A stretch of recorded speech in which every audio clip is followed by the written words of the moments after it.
the composition of a page works, especially when it comes to like sequential art and comics, storyboards as well.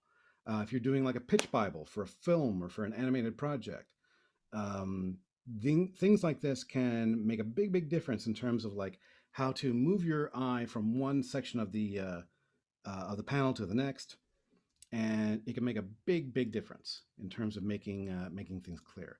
The book that I'm about to mention is called Panel Discussions.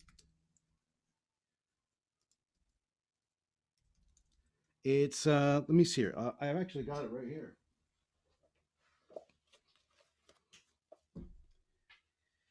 Panel discussions. So basically, it's kind of like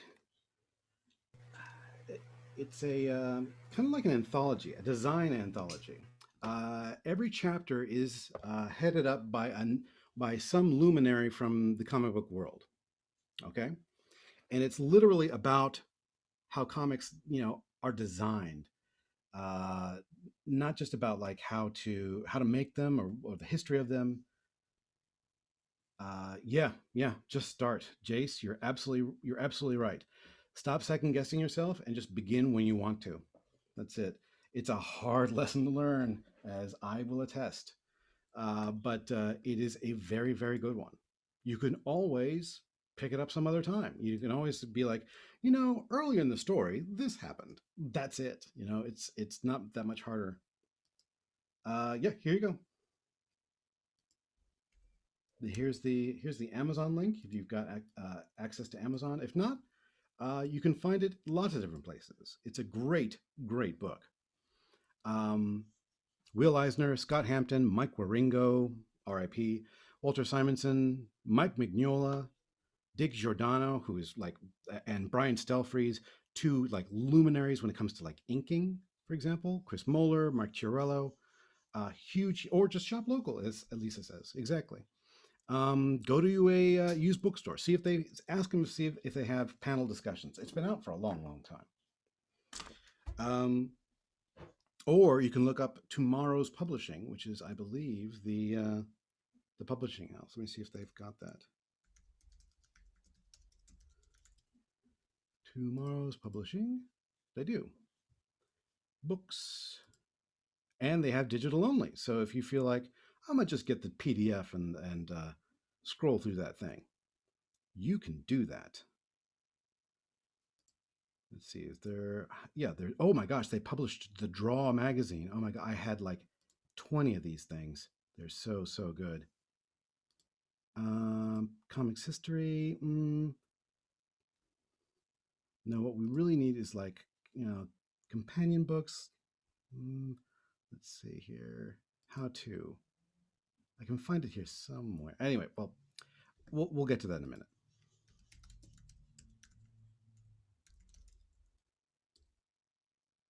Here, I'll just drop the link into the chat here, and you guys can here, boom. You guys can search to your heart's content. But mainly, it's about like the visual storytelling design behind comics, how to make it easier, basically.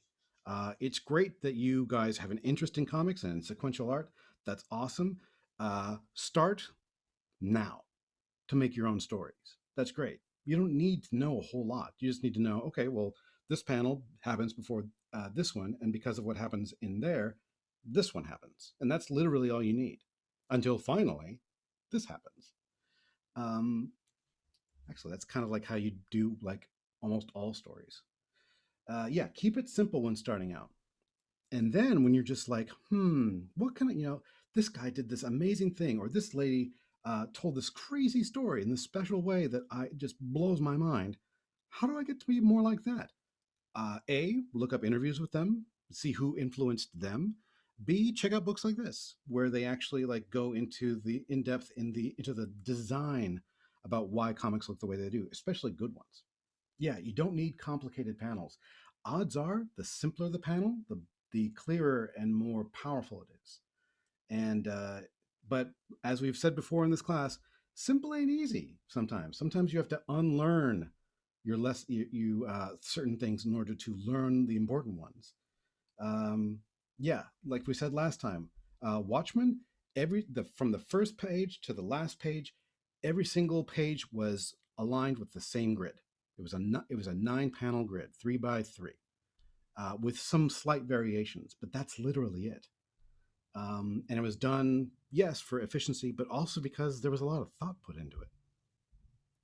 They could have gotten crazy with it, but to be honest with you, it actually worked so perfectly. Um, anyway, so I want to just drop us right into the homework folder. I'm just going to give you guys a quick little rundown of things that I spotted and things we're going to be talking about today. There we go. Any questions so far? I know I've sort of like been rattling my gums. If you guys have any questions, drop it into chat or let me, or just actually, I would prefer just you knock on your mic and just be like, I disagree. That's totally great.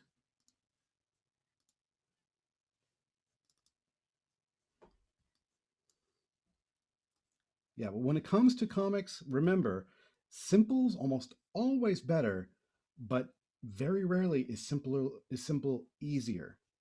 Sometimes you have to, take a step back from things habits that you've built over time about creating compositions and things like that. One of the reasons why I gave people that informal subdivision strategy is to sort of take the thought out of design. It's so you can just sort of like realize that it's all about what's in that center 2/3. Okay, uh, Angel, this is. Are you with us today? I think we let you in. I Yep. believe. Great. Wow. This is so great. I love this so much. Have you ever made comics before? I've done like zines and some small one-shot things, and I've started a lot of things that I haven't finished. Okay, this is all right. Do you know about what I'm talking about in terms of like composition between like the panels and the like micro versus macro composition? Yeah. Okay, great. Because you're rocking this. This is beautiful. Like if you guys can see my arrow here, one of the things that makes this so powerful is that we start at the same place in all these pages of Angel's. And Oh, it's Angel, by the way. Angel, for Yeah, Pete's sake. it's All fine. right, writing it again. I will, by the time we get to like week 12, I'll get your name right. I'm so sorry.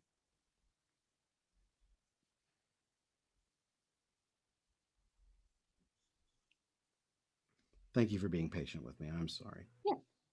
Uh, anyway, your art here is great because we start top left. From again, I live in a Western culture. Most of the people in this class probably do or are familiar with one. You start with top left, and then you move left to right. Mhm. Um, Now, we always start with these gorgeous hands here, and then we go straight over to this face. The arm leads us down here to summer schedule. And because we're reading from left to right, it takes us right over to this character, and we can see that we've got somebody struggling with this book. They look concentrating. There's acting going on here. This is really really strong. Just this one page is really quite beautiful. But the thing is that they all of these pages that you've put in here, Angel, are really quite lyrical and deceptively simple. So big ups, Angel. Thank you, Larissa. Oof. Even this one, which looks a little, like there's a lot of stuff going on, it still starts the same way.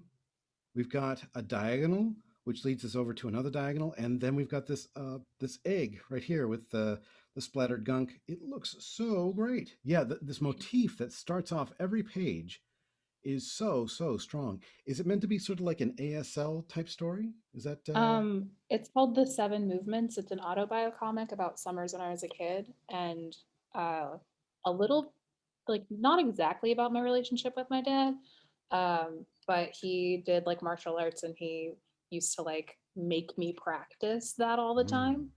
Um, so that was like the big thing that I was practicing that summer, and like it's like me reflecting on it now, um, because like I don't think about it that often, and then sometimes I just like will have like a flash of memory and be like, oh, I know this whole like set of movements that I learned when I was a kid that I haven't thought about in years, and like how that correlates to like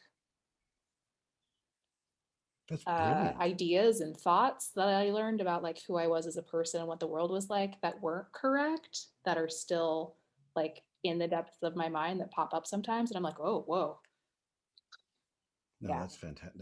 That's great.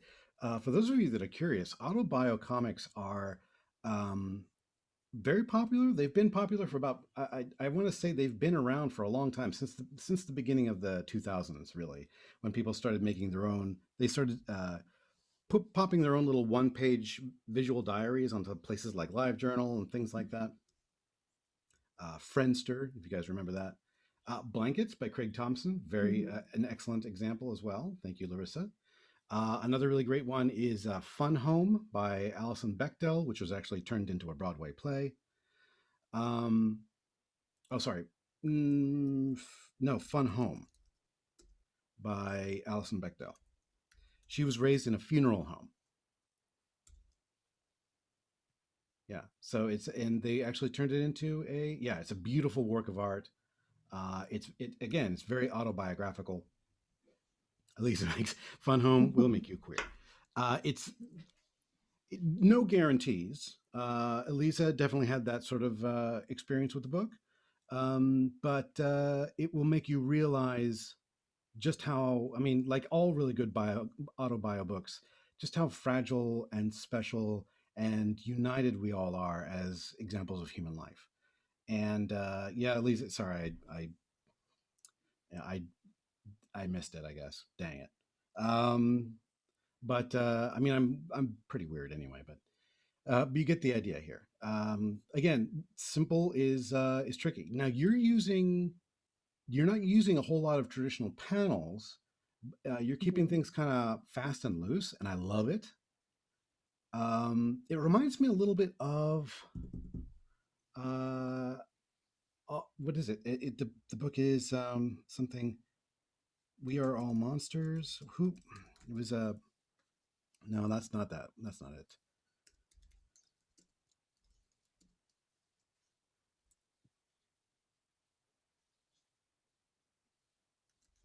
Is it when everyone is monsters? My favorite thing is monsters. There we go.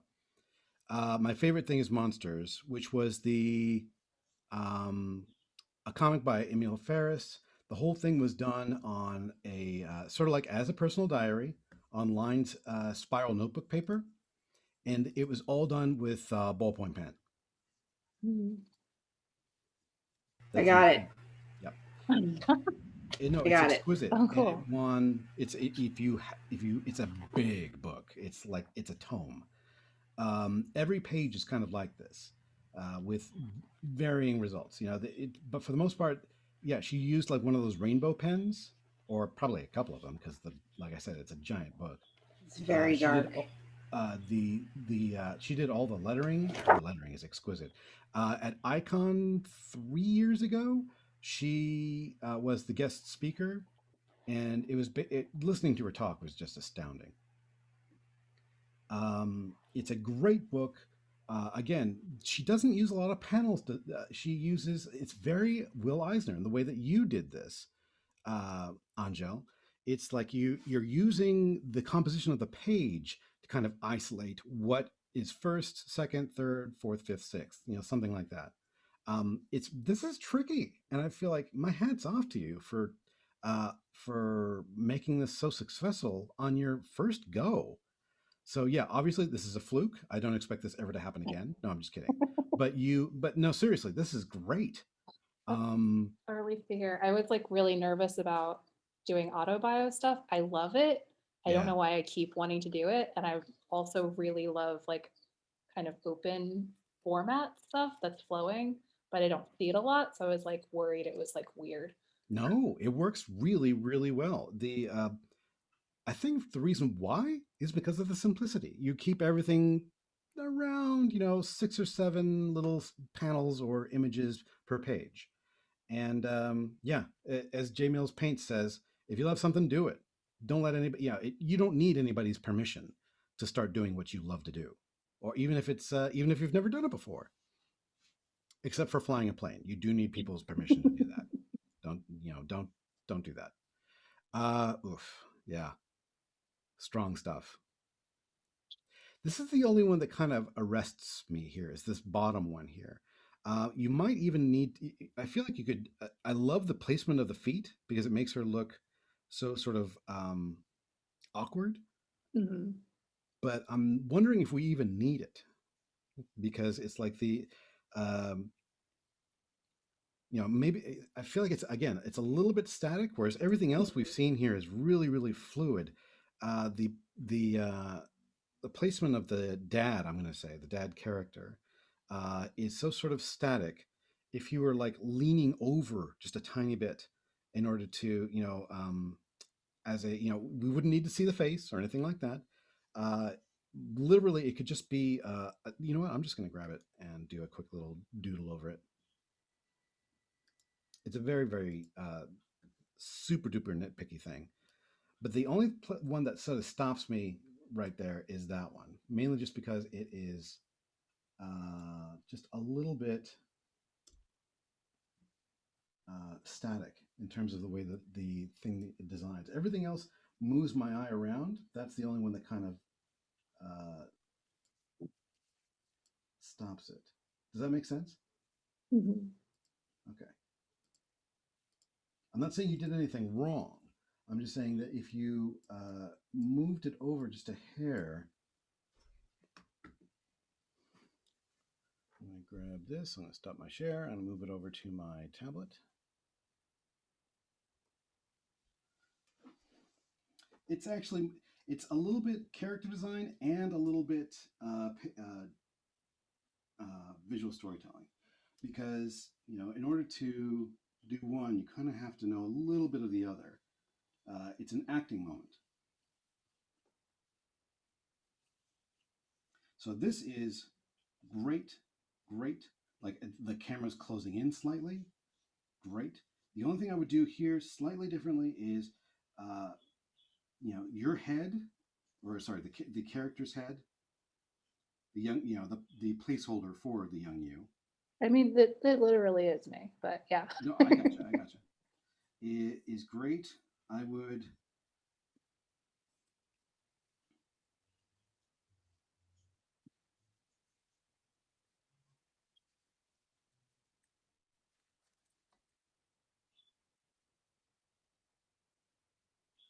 just move it just a tiny bit.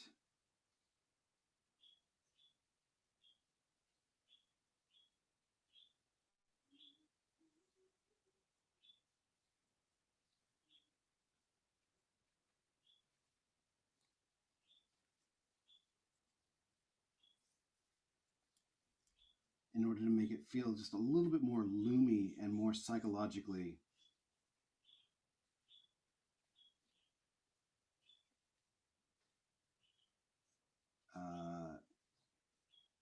I don't want to say triggering, but something just a little bit more to make it look more um, like you're being threatened, or that you feel threatened by what's going on the page. Does that make sense? Mhm.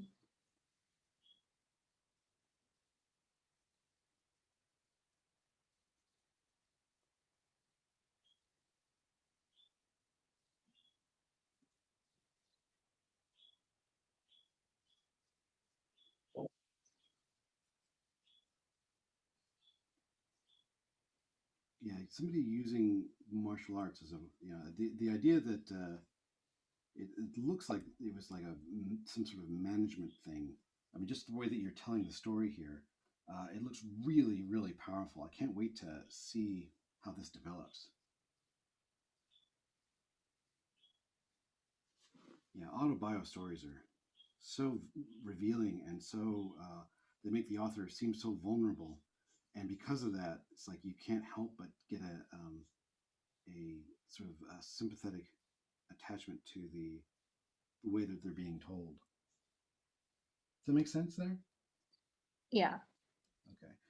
You don't even really need to put anything here. You can actually just use the edge of this imaginary frame here, since you're sort of cropping the father character out,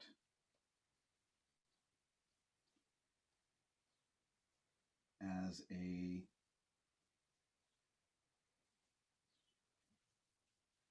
uh, compositional tool in of itself. Anyway, that's where I would go with that. Okay. Like I said, kind of nitpicky. It would continue the flow. That's all. Okay. Because what we're looking at here is we start here, we go here. Your face leads us down here, which then leads us down here, and then otherwise it would sort of arrest us. It would sort of stop us right there. Because again, we sort of like look for these little landmarks, these faces, at least when there are faces. Okay, that makes sense. Yeah. I have a Yay. question, Caleb. Go for it. I just thought about like how you were sitting here and like drawing this flow and like how the eye's gonna lead. Have you ever like done almost like a line of action on a page and then based panels off of that? Or at least I like the have. visual, you haven't or you have? No, I absolutely have. No, I was just like, whoa, that it kind of opened my galaxy brain a little bit. Like that would be an interesting, I don't know, an interesting way of going about it that I haven't It before. absolutely would. Here, you know what? Brenda's is really great. But it's a little sketchy. Let me let me grab this real fast. You know what? I'm going to hold off on Brenda's. I'm going to jump over to Noel rather has got some really complicated, beautiful page composition here. I'm going to jump into page 3 for. Can you guys see? All see that? Am I sharing my screen? I'm not, am I? Because I'm a nitwit. All right, there we go. Okay, really, really cool, beautiful, right? Very kind of complicated, but at the same time, it's sort of not. Elisa, yes, Burb. Good job. Bird is BB. Um, it's my favorite mouse again.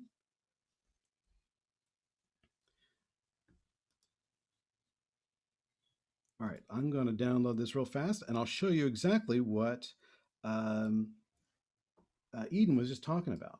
What we're looking at is that's what I mean by macro composition versus micro composition. The individual panels, when you put them together, can open up your galaxy brain, as Eden just mentioned.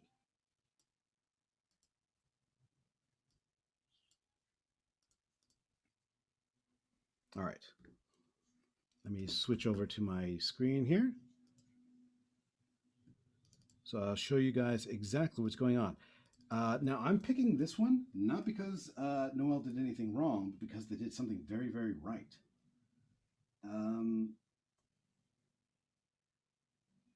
Yeah, there we go.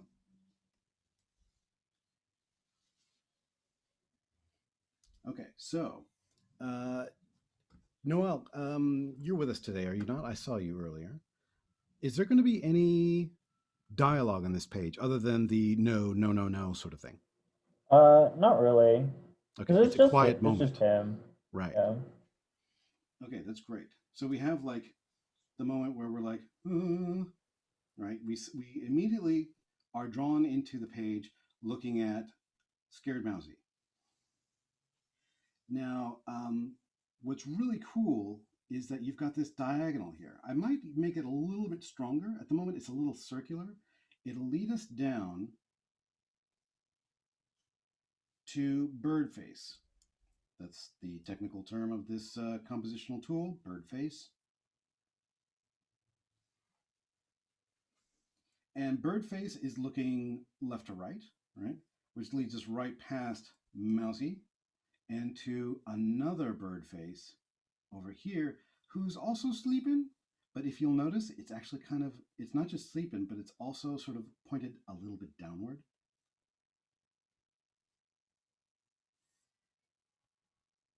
Which leads us to the next face, all right, to the next horizontal alignment of panels.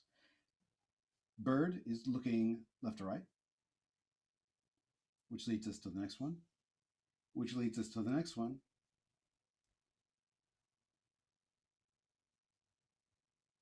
And obviously this is meant to be scary. The bird is like, Georgie, you know, or something. I don't know. It's the Stephen King moment.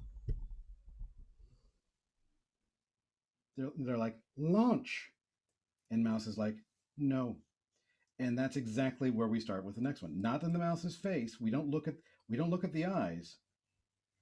We look at this. And that takes us to the eyes.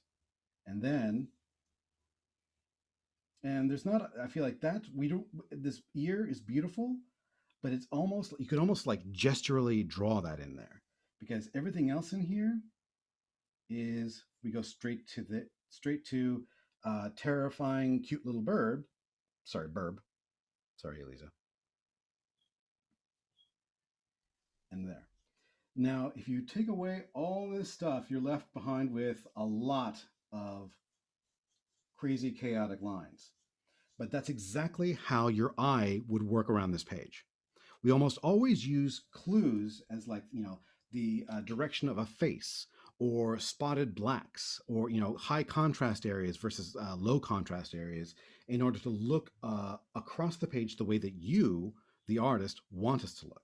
Now, Noel is using, just for the moment, just facial direction as that major cue. Spotted blacks? That's actually a really good question. I will get to that in a sec. Let me write that down. Spotted blacks just means like large areas of like filled in black areas. Mike Mignola, the one that there was an artist that we were talking about last time, is a big fan of spotted blacks. Whenever you've got comic artists that don't do a lot of, like, say, shall we say, hatching or line work, where they do a lot of, you know, kind of like etching shaped, you know, cross hatching or hatching. Yeah, the creator of Hellboy. Thank you very much, Eden. They tend to use filled in areas of black. Here, let me, I'll go to my desktop.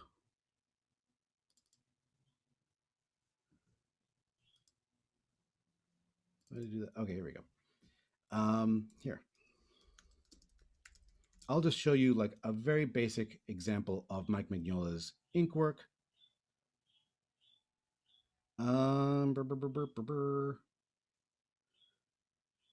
Okay, for example, look at this beautiful fish man here. Yes. Okay. See this area here where the entire underside of Abe Sapien's arm is filled with black because it's meant to be in shadow? That's spotted black. The underside of pretty much all his three-dimensional little overlapping shapes, like the underside of his chin, some of the muscles around his throat and his neck, the backside and the underside of some of the pouches on his vest, the cylindrical shapes of these little canisters or grenades or whatever they are, the underside of this harpoon that he's wearing or that he's got over his shoulder. All that is filled in with black. Those are known as spotted blacks. Now, everything about this, yeah, Jeff Smith's bone. Oh, mwah. Can I share it real quick? Please do. Here, I'll stop sharing for a quick sec and let you take over. Spotted blacks, as Larissa's about to show us, can be used to move our eyes. They can use us to sort of like ground our eyes towards wherever you want the ground plane to be, or wherever you believe, like the opposite of the light, the light source is. Oh, beautiful. Look at that. That cow, Jeff Smith, the great cow race, one of the most beautiful examples of like a really, really fun and high action, just absolutely hilarious race or high tension um, series or sequence in comics. Look at the ground right there. Okay, that is a spotted black. Does that mean that the ground is black? No, it just means that it's actually meant to be sort of just there to sort of draw our eye to the contrast in between. Same thing with the grass in the foreground. The midground is all light, the background is all black. Great example. Thank you, Larissa. It's a really, really classic example of how to, again, to make this idea of, picking your composition simple. You don't have to use spotted blacks. In fact, it's not that popular a technique anymore. High contrast comics are sort of like in vogue, but it depends on who the artist is. A lot of people tend to use a lot of painted techniques. A lot of people use digital watercolor these days, or they rely on the colorist to create contrast, or they will use simply what are known as line weights to create contrast. Seuss actually used these long, almost saber-like contour hatching to provide these beautiful long slashes to provide contour. He did some dark areas, he did some spotted blacks, but to be honest, if you look up Dr. Seuss and inking. Would this be an example of like what you're talking about? Yep. Well, actually, that's a little bit of both. That the dark area where underneath the chicks, that's spotted blacks. But you can see on the chicks, you can see hatching, right? Those long sort of like little slashes. Yeah, exactly. With the texture, probably the slashes is probably more for texture on that, and the spotted blacks is mainly to draw your eye. But you got it. That's exactly right. All right, so that's Mike Mignola. Here, let me swap back here. Stop share. I'm going to switch back to my other screen. Joel, I'm sorry, I just dropped a link to the Art of the Graphic Memoir. Oh, please do know. This is great. This is great. This is exactly what I was going to be talking about today. This was today's lecture. We kind of jumped ahead a little bit. But this idea of micro versus macro composition is exactly why, I feel like you guys kind of nailed it, even without, if some of you obviously are familiar with this, but some of you might not be. And to be honest with you, that doesn't mean you're automatically going to be sort of like ignorant of it or anything like that. It just means that you know what you want to see and you know how to move the eye around. It's actually a really powerful idea. Here, let me stop the share real quick, and I'll move over back to Chrome.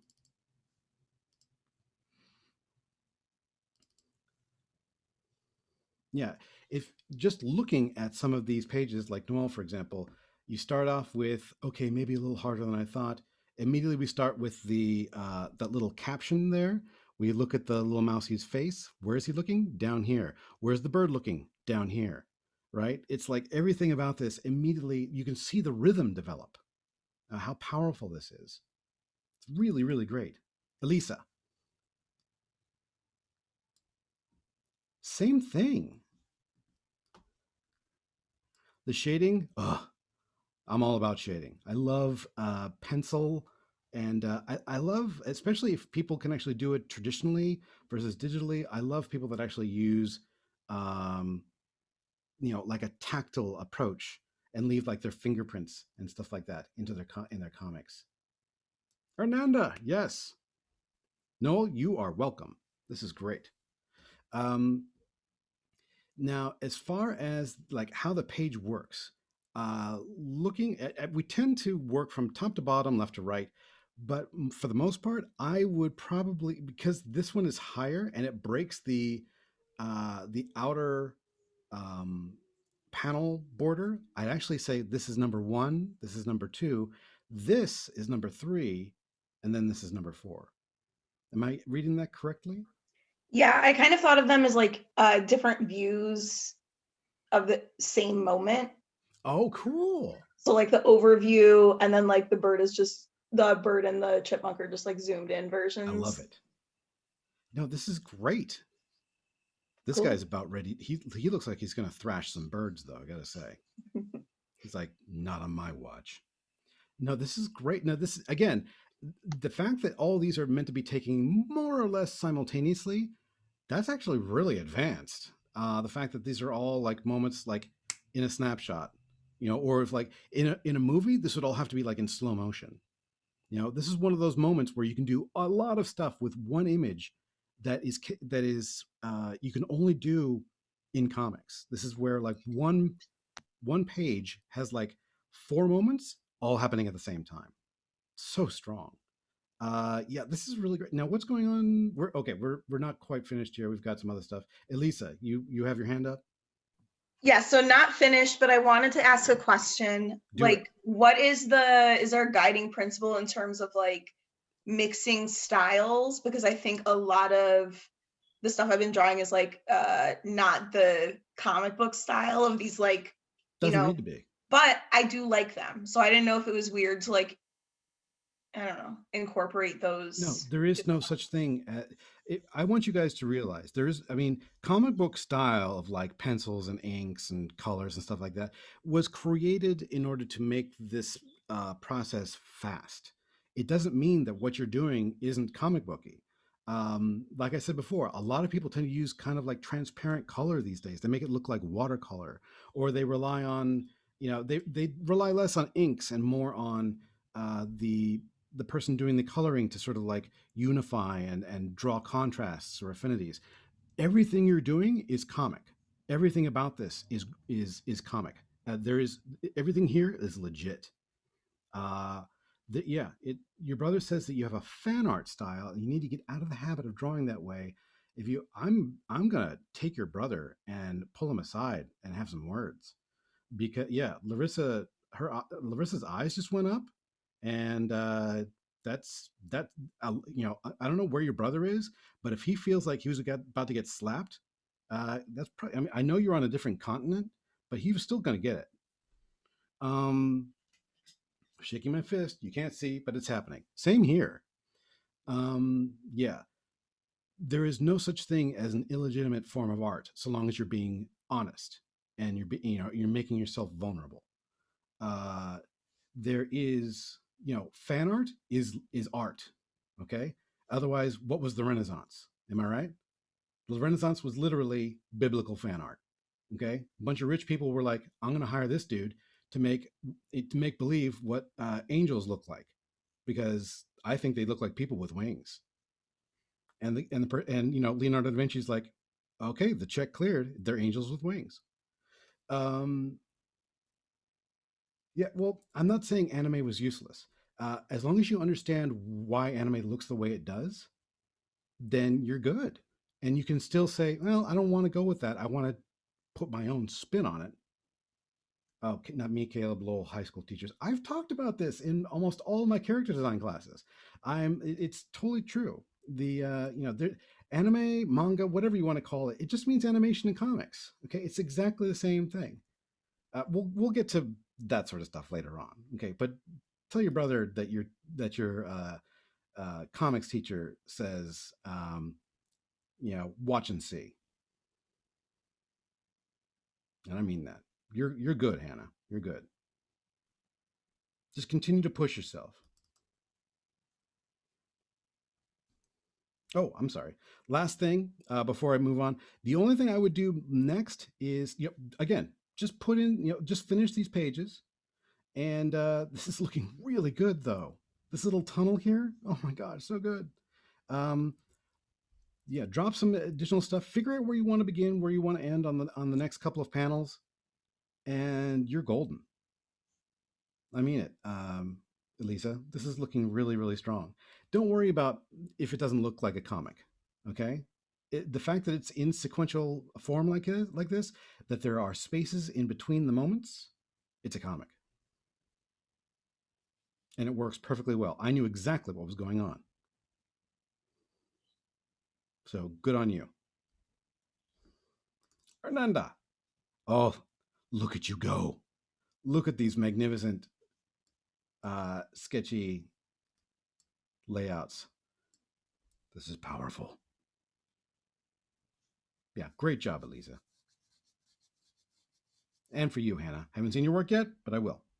My goodness, this is one heavy duty emotional moment with a cool witch that's about ready to start witching. They go to spooky castle. It's a raining. They go inside, take off their giant pointy hat. They got awesome hair, as you do. They start conjuring octopuses because it's they look tasty. And then, oh no, love locket. Yeah, this is crazy. This is really, really, really good. Hernanda, you need to take a step back and again, don't go so hard because this is strong. Oh no, in goes the locket. It's a little lock of hair and a beautiful little kid with a giant goofy smile and and what appears to be I want to say what was the doll's name from Lilo and Stitch?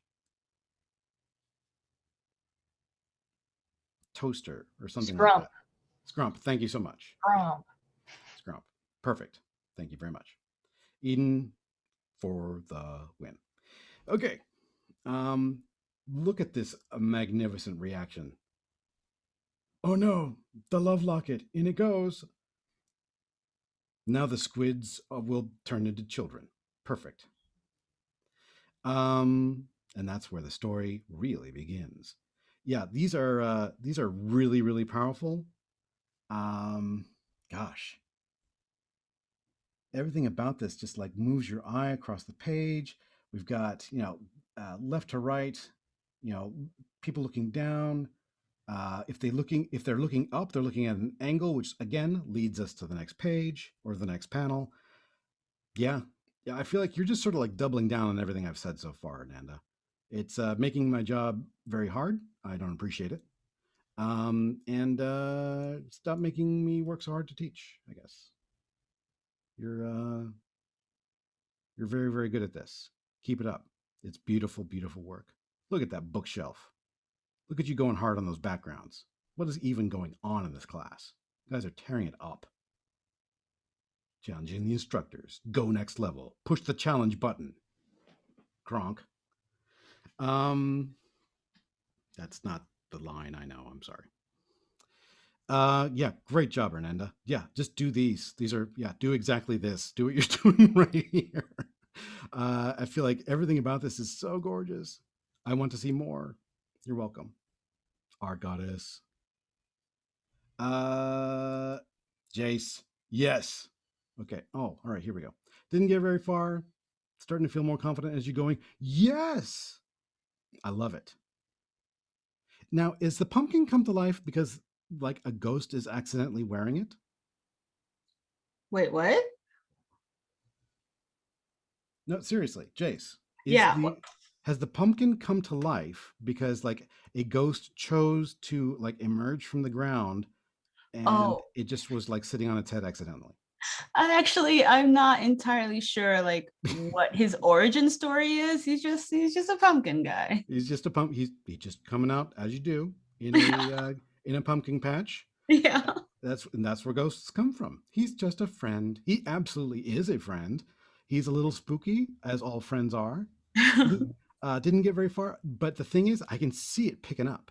You're like, oh, what if we had cemetery here and then we panned down and revealed our little pumpkin dude going into the cemetery where he's going to make his fun ghost friend. And Yeah. I feel like, yes, keep this up. Keep this up. Keep up this momentum. Take some challenges. Take some risks. This is really, really good. I love this establishing shot here. Once upon a time, there was a lonely little pumpkin. Just a normal pumpkin, except it was alive. I just feel like everything is great here. This is perfect. Thank you. No, I'm serious. Eden, how do you? I mean, obviously you're a fan because this is your friend. Uh, Yeah, any I, thoughts? I think, I'll just say what Caleb said. Just keep going. Like, you've been working with this character and his other little friend and then their miniature friend. And I think there's a fun, simple story to tell. And sometimes a simple story is the Yeah. best. Uh, there's a there's a comic artist who has run across troubling times on social media. Her name is Kate Leth. And But once upon a time, she used to be this person that I would really, really go to when it came to answering people's questions about, "Oh, where do I start with a comic? How do I make a comic that people will like automatically?" And I'm like, well, how do you want to begin? And they'll be like, okay, I want to start with my massive, 18 book long mega, D&D escapade that it'll take me, 85 years to finish. And I'm like, no, that's not going to be your first comic. That'll be like, that can be further down the road. Don't start with that. Start with something simple. What do you like? I love noodles. I'm like, perfect. Make a comic about noodles. And they're like, what? But what do you mean by that? I'm like, make a comic about noodles. Make a 5-panel comic about noodles, about why these are what noodles are. Yes, they are worms made out of bread, and they taste great in soup. And you'll be like, huh? I'll be danged. Yeah, okay, okay. So I made a 5-panel comic about how noodles are just bread worms in soup. Oh my gosh, I put it onto Tumblr or whatever. It blew the heck up. Oh my gosh, somebody stole my work and photoshopped my signature off of it. I'm like, yeah, now you are successful. Great, congratulations. It's like it can be literally about anything. Make a comic about how much you like bread. You know what's great? Rice. Make a comic about how rice is delicious, especially if you are hungry and you want 1,000 of one thing. So that's a joke from a comedian that I really like. Anyway, I love bread. Oprah. But you get the idea. No, I'm serious. If you want to do something simple, make a fun little comic about a pumpkin that comes to life and makes a friend. Ta-da! Yes, Mitch Hedberg. Oh, bless him. Oh, Monster Carnival. There we go. You guys are fantastic. Angel, my very first comic was an Inuyasha parody that you made in middle school. You are my hero now. I could never be that bold. Yeah, that is fantastic.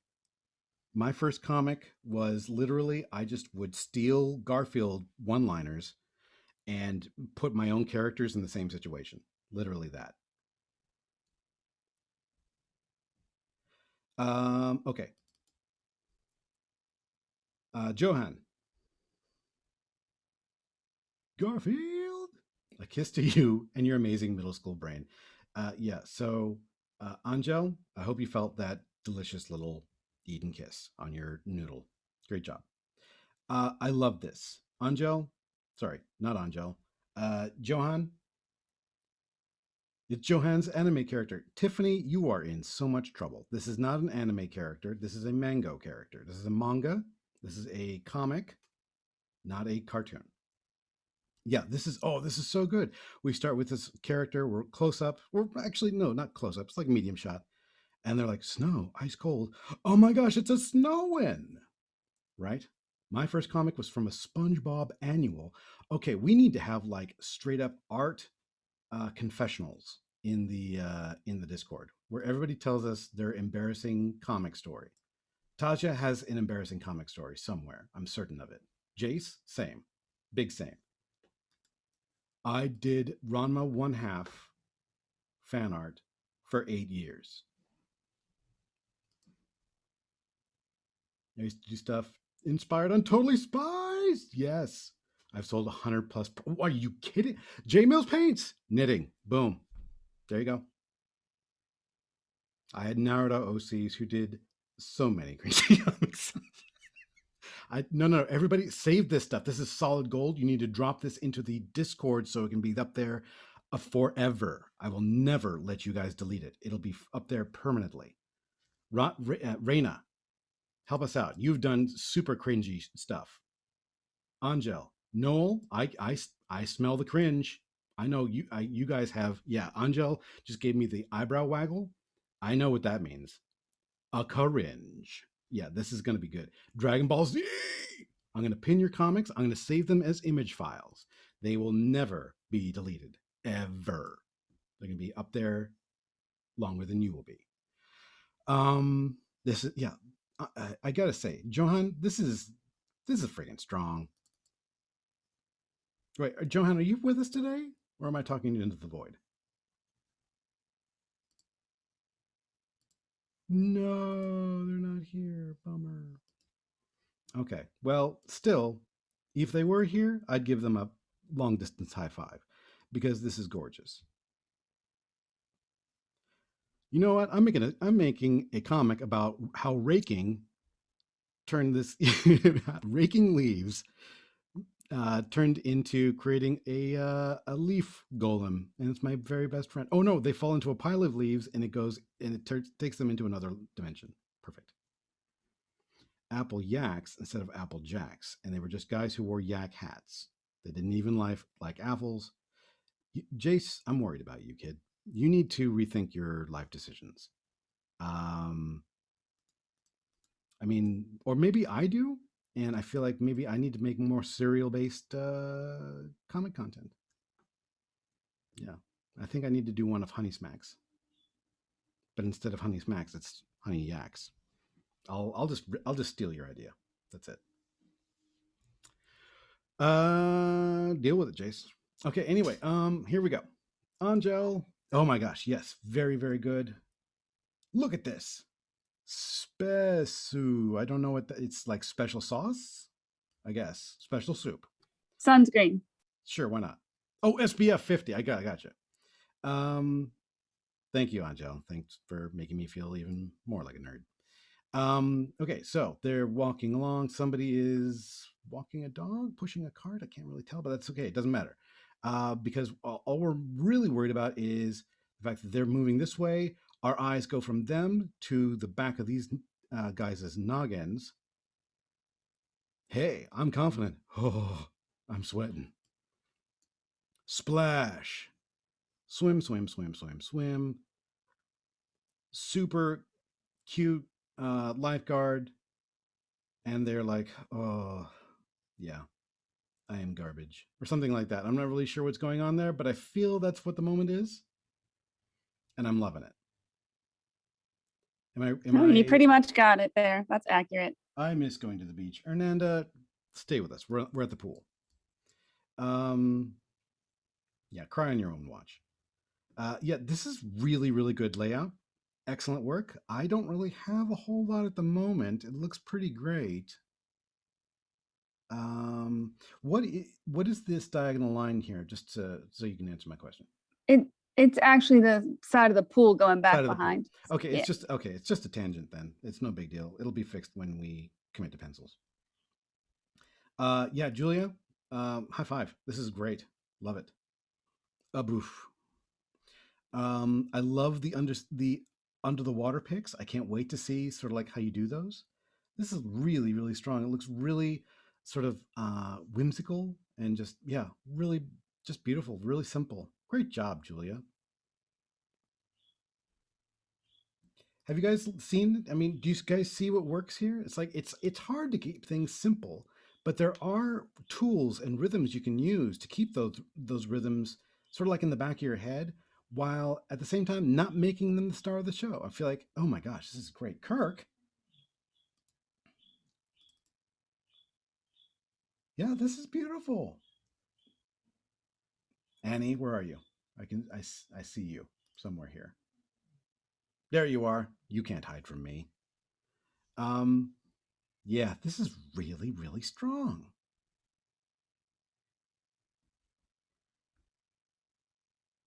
Now, obviously, this is a little more developed than the next one. That's totally fine. Doesn't matter. This is all where it really needed to be. Oh, look at you, tearing it up. You lost her again, didn't you? Is this the same beautiful vampire boy? Yeah. Of course he is. I love it that he's a babysitter. He's in charge. It's one of those found family moments that everybody loves at the moment.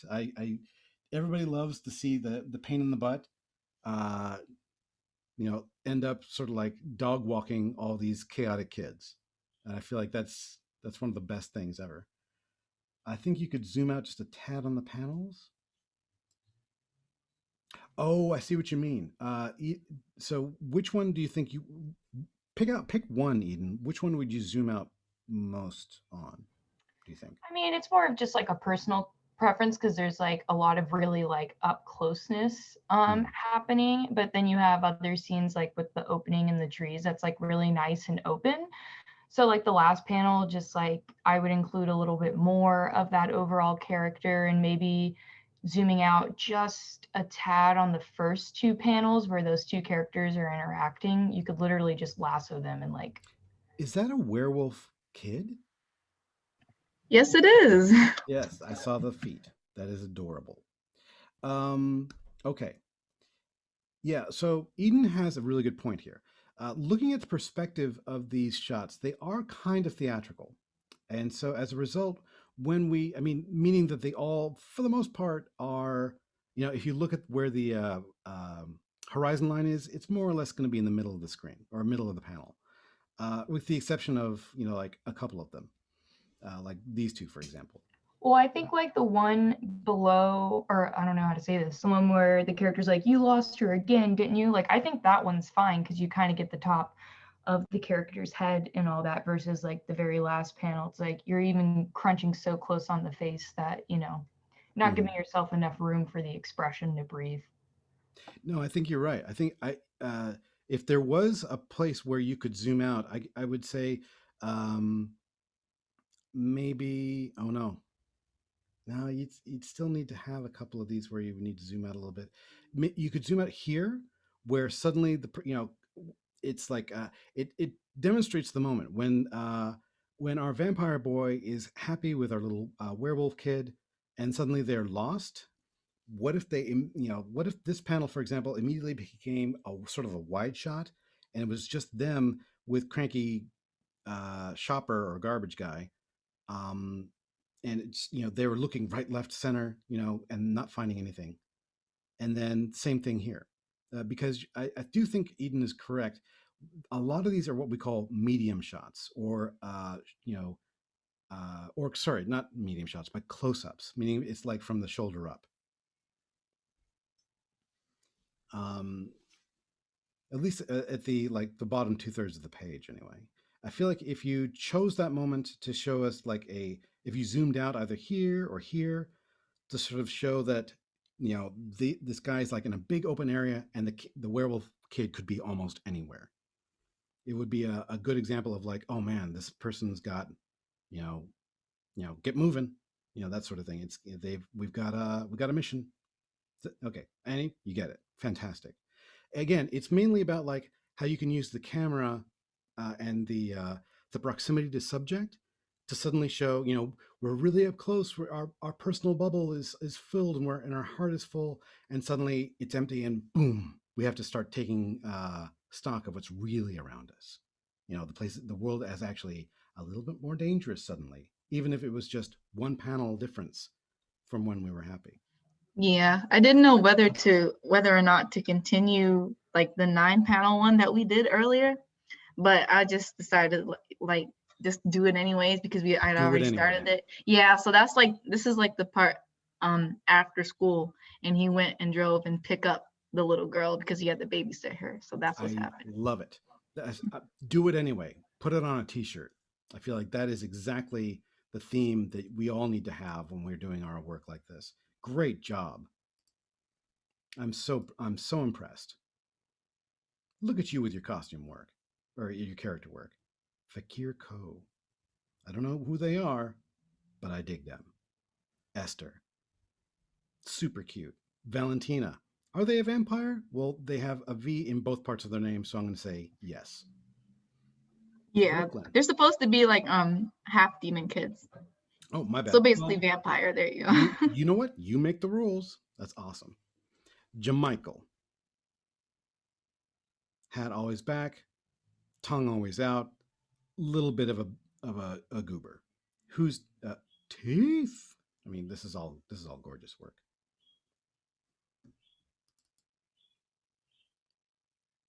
Latanya, oh, so great. I love this so much. This trans, yes, Angel, you took the words right out of my mouth. This little soft moment where they literally cross over from, standard comic book land into topsy turvy world. This is just so beautiful. Nice work, Naruje, my boy. Oh, Eden, you weeb. Yes, beautiful job, Latanya. This is just, I can't wait to see more. I want to see more. This is great. This isn't enough, though. I need more. This is great. How do you feel about this, Latanya? Are you with us today? It's hard because today's, for a lot of us, is a holiday. So a lot of us are doing other things, and I totally get it. And to be honest with you, they really are doing really some great work. I'll poke them with a message. I'll make fun of them with a dad joke, just so that they know that they're doing a good job. Oh, I can't wait to see where all this goes. You guys are killing this. This is so great. Nadia Sheikh. Okay, Nadia, are you with us today? New? That's okay. I don't believe so. That's all right too. I can scroll down on Latanya's. Are you kidding me? Oh my God, there's more. How did this happen? It's one giant JPEG. Too powerful. Too powerful. Okay, this is fantastic. All right, I love it. Look at that. We got speech balloons bouncing from one panel to the next. Platypus, always a good addition. Lemur. Look at these beautiful animals climbing a tree. A little bit of a compositional doodad here. I would move it over a little bit so we can see their little limbs wrapping around the tree. Really nitpicky. Oh my gosh, and I love, I love this. Oh my, and then of course, we find out that not all our animal friends can control their smells. That makes perfect sense. Beautiful work to Latanya. Big old thumbs up. This is really, really good. Angel, this is what's going on in my head right now. I'm not laughing on the outside, I'm laughing on the inside. All right, Nadia Sheikh.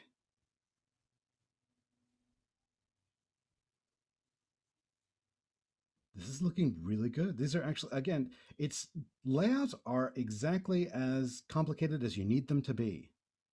And here, I feel like it's more like a beat. Well, Nadia's doing some back. They're going back a little bit, I think, in order to show us some beat boards.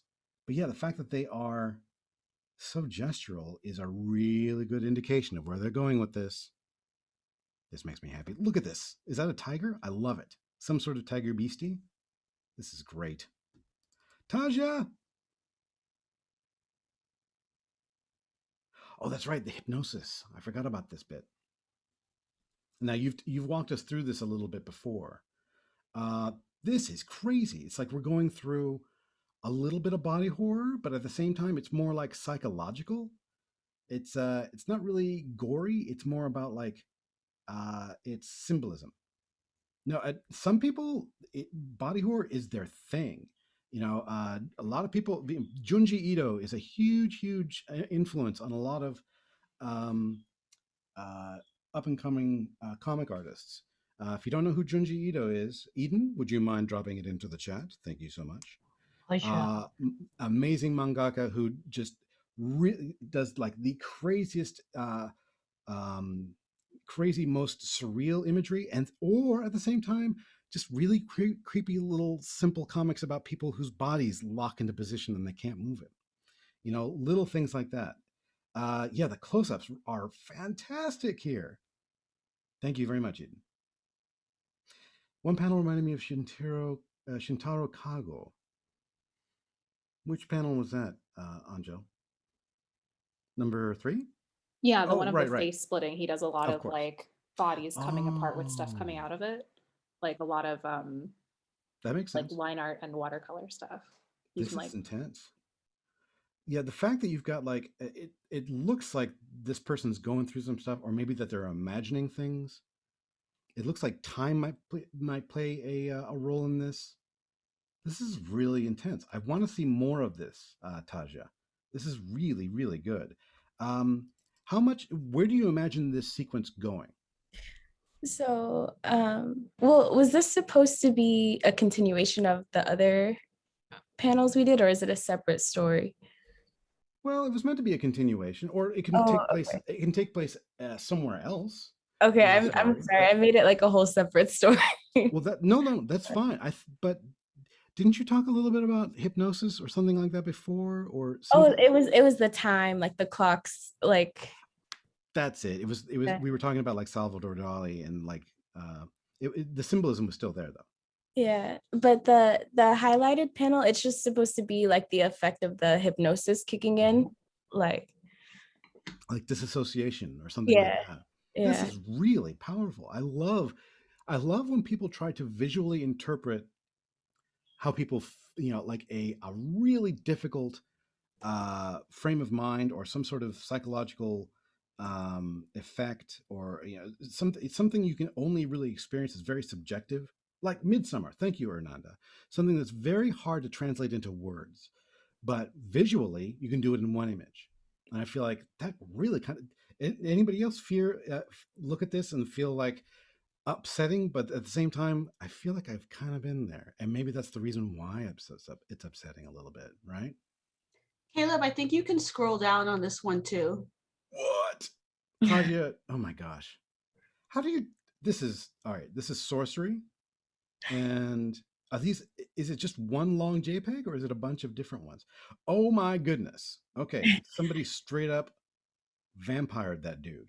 Yeah. So I'm kind of into it though, because it's like, are they in their right mind? Are they not? It reminds me of this it's a narrative technique called the unreliable narrator. And a lot of people probably have heard of that sort of thing before, where like at a certain point in the story, they get put under a spell or they go into therapy or something like that, and suddenly things in the story happen that nobody else can see.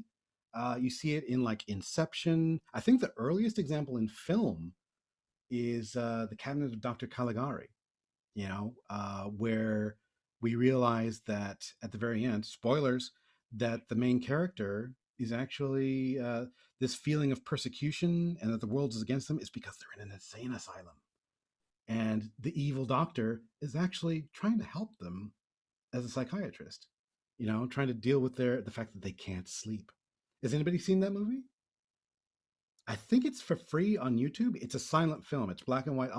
There are a bunch of these little free movies on YouTube. Um, Memento, exactly. Very good. Fight Club, another example. This is really powerful stuff, Taja. This is surprisingly sophisticated. Which one, Reina? Which one is that? The technique, unreliable narrator.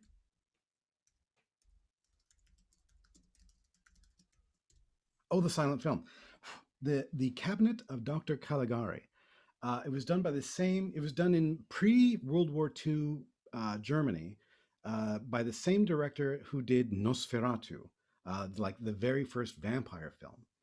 And it's if you just look up German expressionism, like those crazy backdrops that are all spooky angles, super high contrast. Like if you took a Mike Mignola comic and made it real. Dr. Caligari, very good. Here, you know what? I'll just pop it. Let me just grab a Wikipedia article for it. Cabinet of Dr. Caligari, 1920.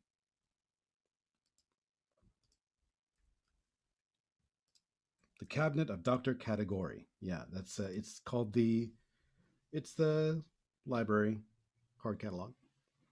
Yeah, everybody's seen screenshots for this because it is it's like indelible. You can't escape it. Whenever you talk about like high contrast films or surrealism or German expressionism, check it out. It's if you can watch it. It's really powerful, and not only that, because it was like the first movie where everybody went, "Oh my gosh, you twisted my melon" at the very end.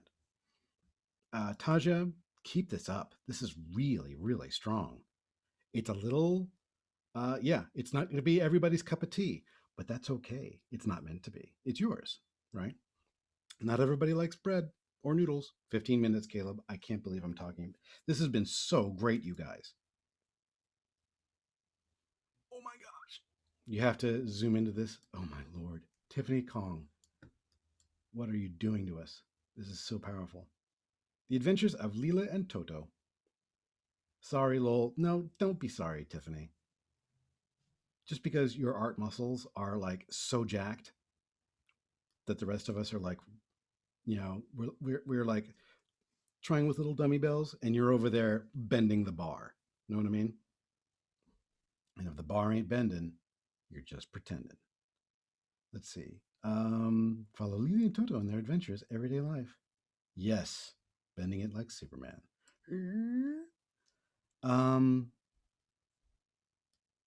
Now explaining it with a caption like this, not really that important. Namaste. Oh, okay, cool. It's more important that it makes sense visually. If you can, try it makes sense from a narrative point of view what's going on, but you needn't really tell us what's going on. I would prefer that you just show us. This is show, not tell, as the phrase goes. So I love the fun little square panels, and what's inside them does make sense. I love the angel. I love the rock star moment. Part of your world. I love all these fun little gags that are going on in here. Where is Toto? He's invisible until week 9. That's okay. We shouldn't really need a lot of explanations. Try and think of a way, and this is where the simplicity part comes into it. Try to think of a way to show us what's happening rather than telling us. And that's not easy, but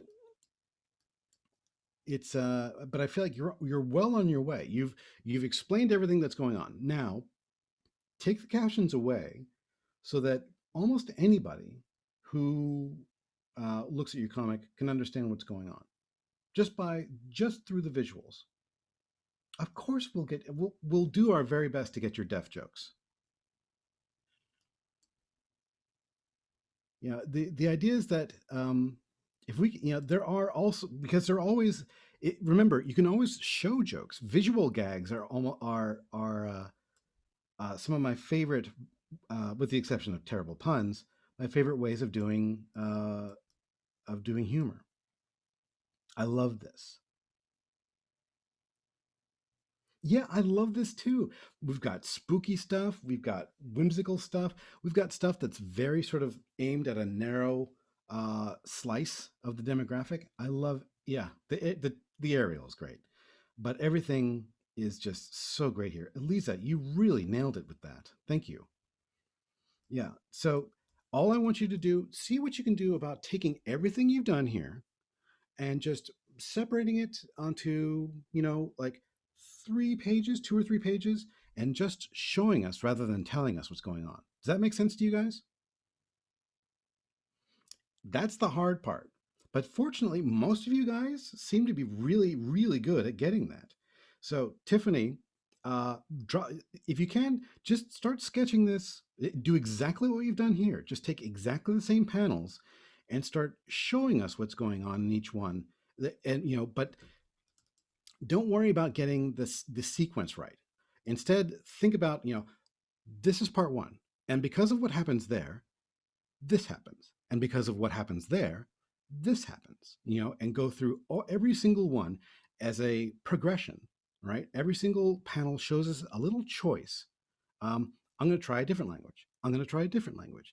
And every single time the character's like, I don't know what you mean. Sorry. Oh, Pie in the Sky. Gonna have to check that out. Thank you very much, J Mills. By Remy Lai. More homework. There we go. Okay. Whoops. Yeah. So Tiffany, don't feel discouraged. Just put this in, break it up into little pages and see if you can't put each one or actually, you know what? It needn't be a page. It can be a strip, okay? Like or 3 panels in a row, like a comic strip. Or it can even be one long strip, as it is right here, what's known as an infinite comic. Those of you guys that are familiar with webtoons are probably familiar with the infinite comic format. Oh, what's the most popular one on webtoons right now? Lore Olympus?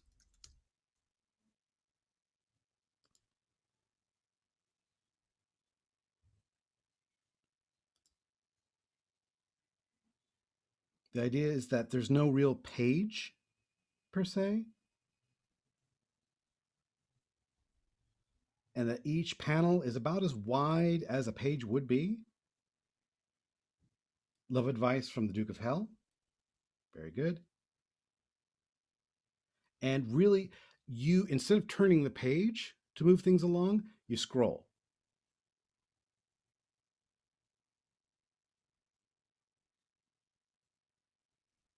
Yeah, this is really, it's a very powerful way of doing it that's only been around for as long as, I want to say, last 18 to 20 years. If you like this sort of stuff, my favorite, since we were talking about horror comics earlier, my favorite one is terms of like infinite comics. Homestuck did it. Yep. Oh gosh. Is His Face All Red by Emily Carroll. Emily Carroll draws these out with ink, scans them, and then colors them in Photoshop. And if you look up Emily Carroll's website, they have, I want to say, like 6 or 7 little scary horror comics. And as you can see, you're in charge of the progression of the panels just by scrolling down. And then when they get to a point where there's like a transition, then you have to click next, right? So it's really, really powerful. You guys, okay, here's your homework. Check out this website. It's so, it is a masterpiece. Just in particular, that one in of itself, it wouldn't work. And they've published it in print format, and it doesn't work as well. It's like when you turn the pages, it's not the same thing as when you're scrolling through and you're like, oh my God, do I even want to click on the next thing? You know what I mean? When you're in charge of the pages, it's not as freaky. Verity, yes, look at this. Okay, I can see exactly what's going on here. Fire Fist, we got some Naruto action. Eden's gonna dig that. I love everything what's going on here. Yes, we got an extreme close-up. We got distance shots. We've got establishing shots. Big wink. We got lots of chatty, talky people getting all cranky. I love this. All right, Verity, you've got your layout. Refine this a bit. Show us who these people are. Break it up a little bit. This is really, really good work. Oh my goodness. I'm so sorry. We went through the entire class just gushing over our work. This is exactly what I'm talking about. You guys are killing this. I'm so proud of you. Seriously, good job, everybody. All right. My lecture was actually going to be kind of short anyway. I was going to be talking about a lot of the stuff we ended up talking about during class. Here, let me see. I need to grab the screen share. It was literally going to be about this, except I was going to show you some examples from existing comics.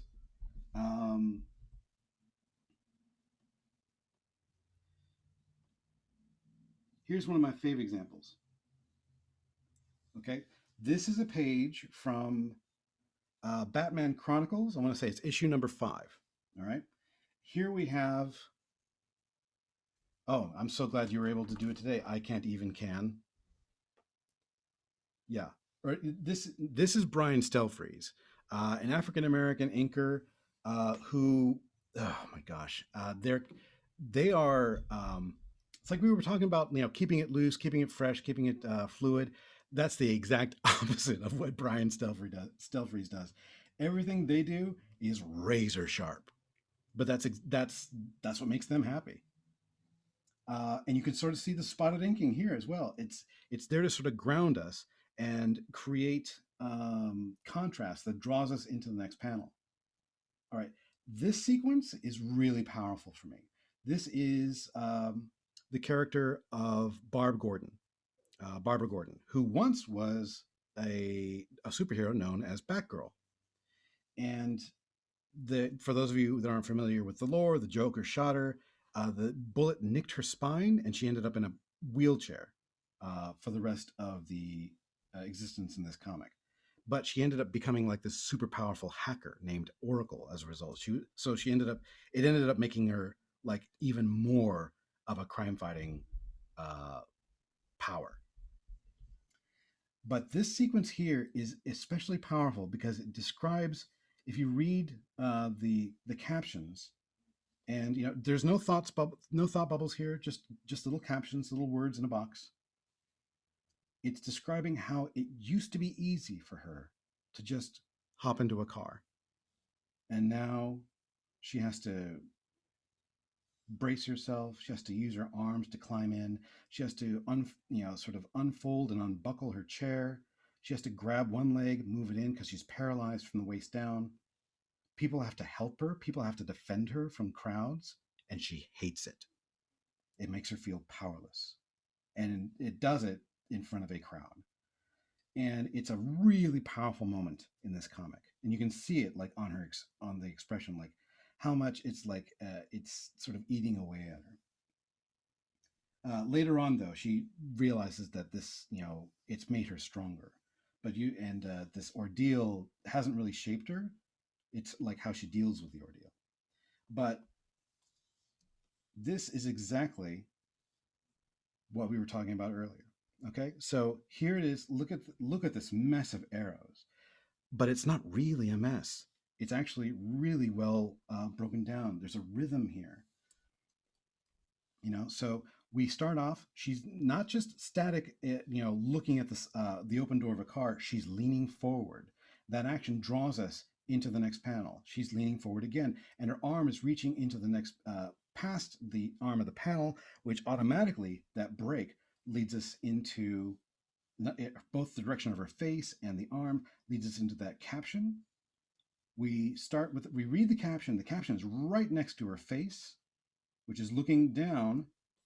Boom, leads us down to the second row of panels. Again, now she's looking down. What's down here? Okay, a bunch of spotted blacks. That's her shoulder. Her shoulder is actually angled upward onto her hand, which leads us down to her feet. Okay, which are slowly getting into the car. It leads us to the caption, which leads us down to this speech bubble. And if we follow the point of the bubble, leads us to the her assistant's head. Again, which takes us eventually down to her. And everything down here, it leads us into the beginning of the third row of panels. Okay, this is now, I'm not saying you have to think about this, but eventually you will start thinking about it in terms of like, once you actually get your sketches down on the paper and start sort of cementing your ideas and with pencils, making them feel a little bit more solid, it'll start feeling like, okay, is there a way I can make this feel stronger? Can I are my camera angles too similar? Okay, should I close in? Should I pull back? It looks like composition for illustrations. It looks like informal subdivision a little bit, doesn't it? But really, all you're doing is just following what's known as the macro composition by using these micro compositions. Every panel leads you to the next one. And a lot of you are doing this almost subconsciously. Or if you're doing it with a design in mind, then you're realizing, you know what? It doesn't need to be hard. What's tricky is keeping it simple. It's there's still a lot of stuff going on in each one of these panels. But as long as we use simple blacks, for example, or you use one little segment to put in detail, like that scarf, for example, then it doesn't. Then the panels don't overwhelm, and you can still read them. Does that make sense to you guys? Larissa, does that make sense? I'm not over explaining things, am I? No, Larissa is no longer here, but we are at 4:31. So do you want to just quickly recap the homework That is from correct. last time? Okay, so next, this is I even opened up the wrong thing here. Hold on. So for next week, wait, that's again, wrong one. What am I doing? Okay, so for next week, all you need to do is take the notes that we gave you for this week and refine your sketch. Okay, try to keep things gestural. Try to keep things loose. Try to remember that each panel is a little illustration. Try to incorporate a foreground, a midground, and a background into every panel, even if it's just like main character, bird bath, building. Okay, or even if it's just like main character, spotted black for the ground, tree. Okay, that's literally all you need. Keep it simple if at all possible. Remember, it doesn't need to be about detail. It can just be about shape. Okay, or contrast. And that's kind of it. If you are sticking with some lovely pencil work, like let me see here, like Elisa's doing, oh, so great. Again, concentrate on how can I make things darker and so that the light portions pop out more. Okay, make your darks darker, make your lights lighter if that's what you're doing. If you want to do spotted blacks, awesome. We gave you some really good examples, but just do what feels best to you. There's no wrong way to do this. We gave you a lot of techniques. We gave you a lot of terminology today. That's great. Now throw it all away and make the comic that you want to make. I mean it. It's just there to help you make decisions that'll be easier for you. Make things more honest, make things more direct and tell the story that you want to tell. Even if the story is about knitting or noodles. Okay? Does that make sense to you guys? You can absolutely focus more on values if you want to. If that's the kind of story you want to tell, if that's the style you want to use. Otherwise, keep doing exactly what you were doing. Yeah. Values can actually come into it more when we start talking about colors and stuff like that too. But at the moment, I'm mainly concerned with just your shapes. Keep things simple. You don't have to jump ahead if you don't want to. We've got 4 more weeks of playing around with this. Lots of time to massage. Hannah, you look concerned. Are you doing okay?